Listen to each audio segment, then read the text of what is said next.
Leo niko na episode nyingine kali, yani nataka kuongelea about something crazy about William the president.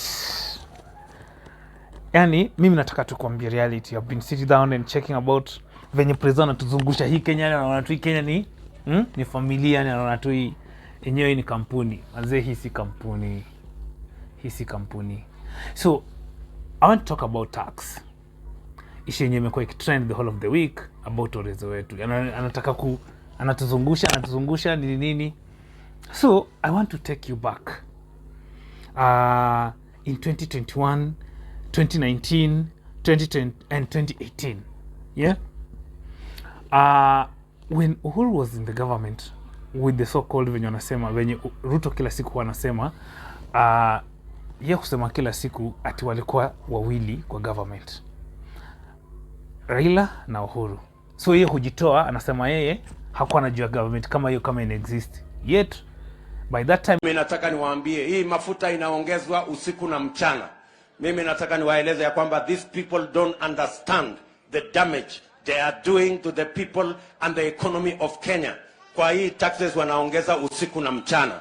Na mimi nataka niwaulize watu wa hapa Manga, tafadhali, mkiona tumesimama hapa mbele yenu, tunawaambia ya kwamba tutengeneze hiyo serikali inakuja ambayo inaelewa lugha ya mwananchi wa kawaida. Watu wa Manga, mko tayari? He was getting salary like a deputy president of the Republic of Kenya. And today anajifanya ni kama hakuwahi kwa government, na alikula do mpaka venye alikuja akakuwa president.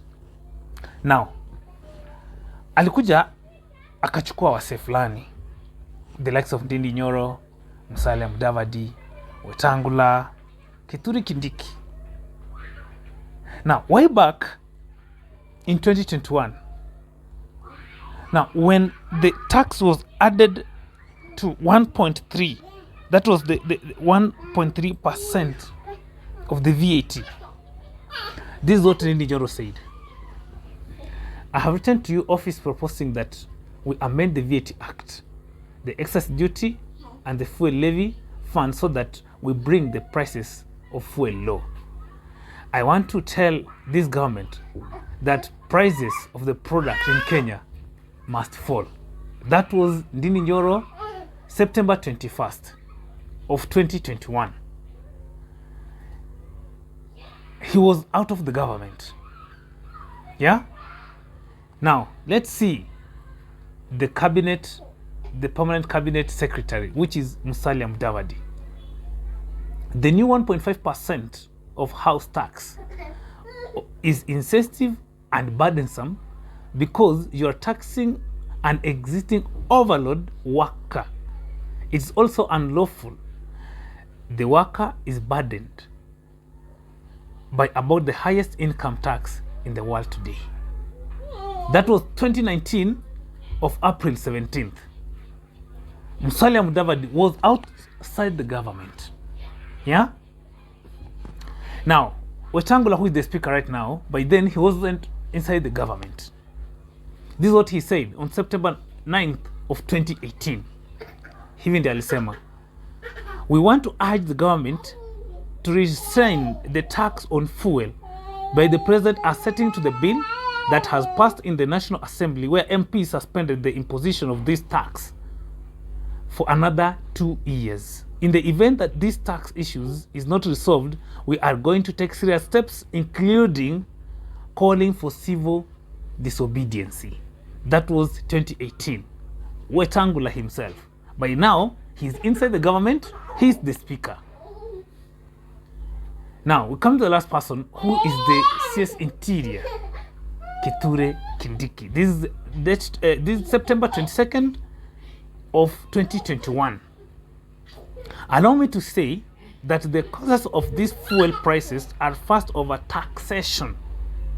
There are 8 taxes in fuel which are very significant. There is the VAT, excess duty, and adulteration of fuel levy, railway maintenance levy, and all manner of taxes which have imposed on fuel. We must bring this down. Yeah? those 4 heads, they were outside the government. Now today they're inside the government already.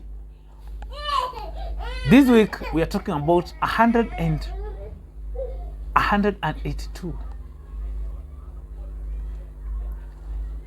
By next month we shall be running almost 201 per liter of petrol.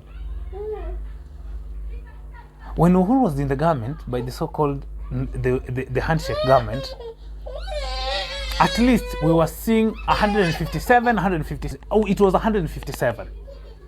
Since the new government came in, we are at 182.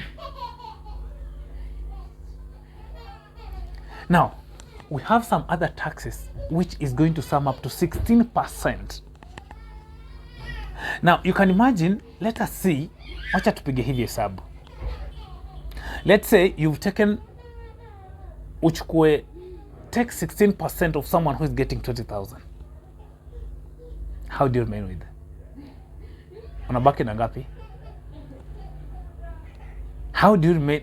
Sasa, kaa chini na upige hesabu. Utakula? Utakula? Utalipa rent? Utavaa? Kuna project utafanya? Na kama uko na loan, unabaki na nini? Now let us assume this person is being taxed 16%. At the same time he has a loan that is deducting some 5% of his salary. How much is he remaining with? That is 21% has already been taxed.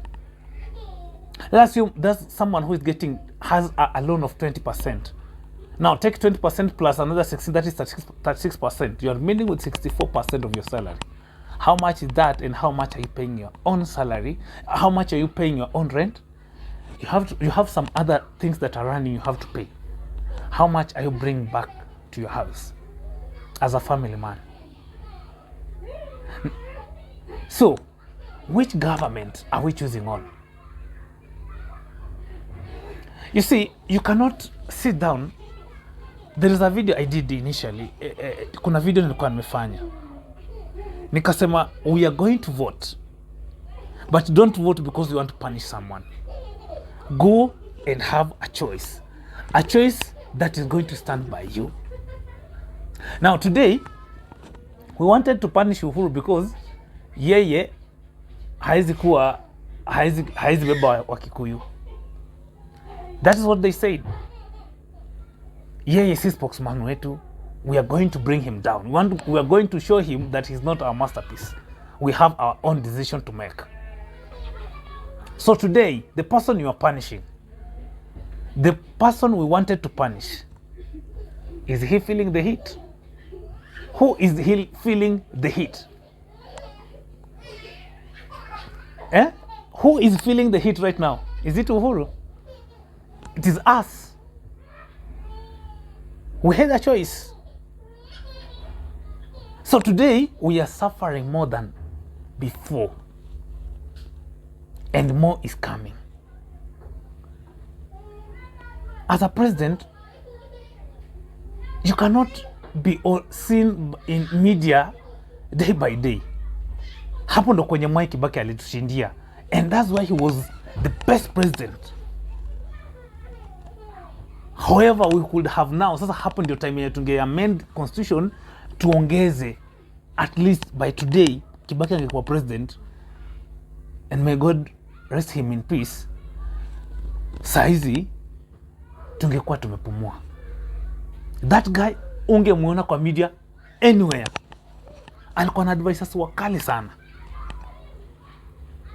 So Ruto normally comes to media and he's always on cameras. He's always in cameras being seen. Anataka aongee, aonekane, apige siasa. He's forgetting that the time for politics ended. It's now his time to act. So ameacha badala adil na watu wenye wanafaa kupiga siasa, afanye kazi, yeye anarudi kupiga siasa na wenye wanapiga siasa. Now let me say something. Mwai Kibaki hakuwa anaonekana kwa media. Na hakuna mali kwenye ungemquote. apart from mavi ya kuku, hakuna mali ungemquote. But now today, because Ruto has been always seen in the media, that's why unaona media inafocus kwake kabisa. Now, let us talk about gas in a bit. Amezunguka, amesema gas itashuka. Na ili tupunguze gharama ya gas, kuanzia mwezi wa 6, hiyo mtungi itatoka shilingi 2,800 mpaka shilingi 500 ama 300. Huh?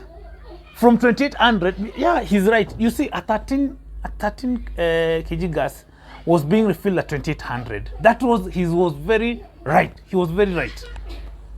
In my area code, he won't want to refill your 13 kg, 2,800. Which I knew he was very right. Akasema itashuka from 28 to 500 shillings, even to 300 shillings. Now, my question comes. Ukiniambia mtungi ya gas ilikuwa inauza 2,800, wapi? Lini mtungi ya gas kauza 2,800?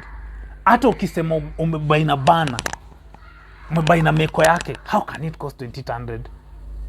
Mtungi ya gas. So, kuna mjinga huwezi danganya. Hata akue wapi. Kwanza mtungi, wacha gas. Ile tunapunguza kati ya shilingi 300 na 500 ni mtungi yenyewe. Ndio sasa uongeze gas ndani. Hauwezi mdanganya. 2,800 mtungi. It has never been. So if you are telling us that was the reduction of mtungi ya gas and not gas itself, then ni wajinga gani ulikuwa unadanganya? Because mtungi ya gas yenyewe haijauzwa 2,800 not so ever. So pulling it down to 500, 300, I was like, how drastically can it be? And yet now at the same time, the kerosene has grown up. So mafuta hata ikisha shoot, petrol shoot, gas itapanda aje, itashuka aje? Of course itashoot. So